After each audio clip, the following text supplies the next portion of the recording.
అందరికీ నమస్కారం. మాధురీస్ ఫుడ్ ల్యాబ్కి స్వాగతం. ఈరోజు స్పెషల్ మట్కా మలాయి కుల్ఫీ.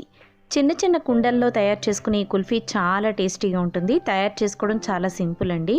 ముందుగా దీని తయారీ విధానం చూపిస్తాను. మిక్సీ జార్లో 10 నుంచి 12 వరకు బాదం పప్పు, జీడిపప్పు, పిస్తా పప్పు యాడ్ చేయండి. 4 యాలకులు కూడా వేసుకుని మెత్తటి పొడిలాగా గ్రైండ్ చేసుకోవాలి. చూడండి, ఈ విధంగా ఉండాలి. అలాగే పావు కప్పు పాలు తీసుకోండి. పావు కప్పు అంటే దాదాపు 60 ml పాలలో చిటికెడు కుంకుమ పువ్వు వేసుకుని మిక్స్ చేసుకుని పక్కన పెట్టుకోండి. ఇప్పుడు స్టవ్ మీద ఒక మందంగా ఉన్న గిన్నె పెట్టుకోండి. తడిగా ఉన్న గిన్నెలోనే 1/2 లీటరు ఫుల్ ఫ్యాట్ క్రీమ్ పాలని యాడ్ చేసుకోవాలి. పాలని మీడియం ఫ్లేమ్లో మాత్రమే కుక్ చేసుకోవాలి. గరిటెతో ఇలా మధ్య మధ్యలో కలుపుతూ ఉండాలి. పక్కన పట్టి ఉన్న మేగడని ఇలా గరిటెతో స్క్రేప్ చేసి పాలల్లో మిక్స్ చేసుకుంటూ మీడియం ఫ్లేమ్లో కుక్ చేసుకోండి. ఇలా చేయడం వల్ల పాలు మరింత చిక్కగా తయారవుతాయి. అలాగే మనకి మేగడంతా కలిసి చాలా రుచికరంగా బాగుంటుంది కుల్ఫీ అనేది. చూడండి, ఈ విధంగా మిక్స్ చేసుకుంటూ కలుపుకోవాలి. ఇలా చేయడం వల్ల పాలు అడుగంటకుండా ఉంటాయి. చూడండి, పాలు సగం అయిపోయాయి. ఇప్పుడు మనం గ్రైండ్ చేసి పెట్టుకున్న మిక్స్చర్ని 3 టేబుల్ స్పూన్ల వరకు యాడ్ చేసుకోవాలి. ఇక్కడ నాకు ఇంకొంచెం ఎక్కువ వచ్చిందండి, 3.5 టేబుల్ స్పూన్ వరకు పట్టింది.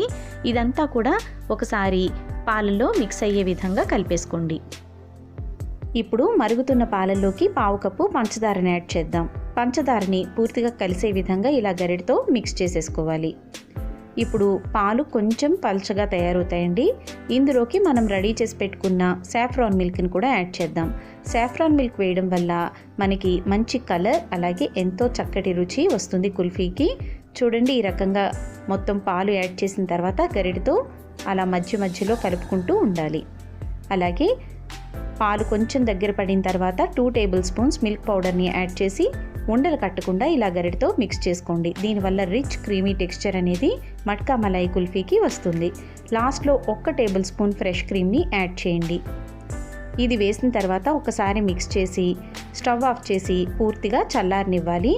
ఈ కుల్ఫీ మిక్స్చర్ని మీరు గరిటెతో ఇలా వేసినట్లయితే జారుగా కిందికి పడుతూ ఉండాలి. ఇప్పుడు మనకి మార్కెట్లో ఇలాంటి చిన్న చిన్న కుండలు దొరుకుతూనే ఉంటాయండి. వీటిల్లోకి మనం రెడీ చేసి పెట్టుకున్న ఈ కుల్ఫీ మిక్స్చర్ని యాడ్ చేసుకుందాం.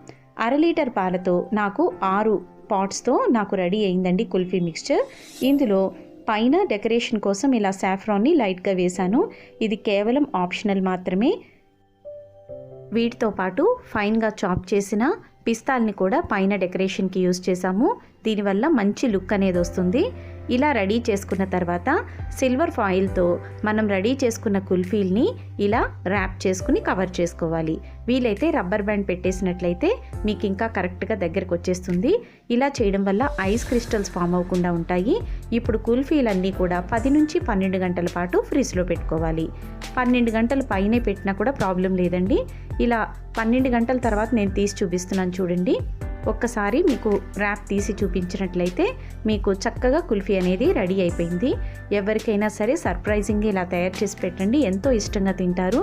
కుల్ఫీ అనేది చూడండి, అచ్చం ఐస్ క్రీమ్ లాగా రిచ్ క్రీమీ టెక్స్చర్లో ఎంత బాగా రెడీ అయిందో. ఈ పాట్స్లో తయారు చేసుకునే కుల్ఫీ చాలా రుచికరంగా ఉంటుంది.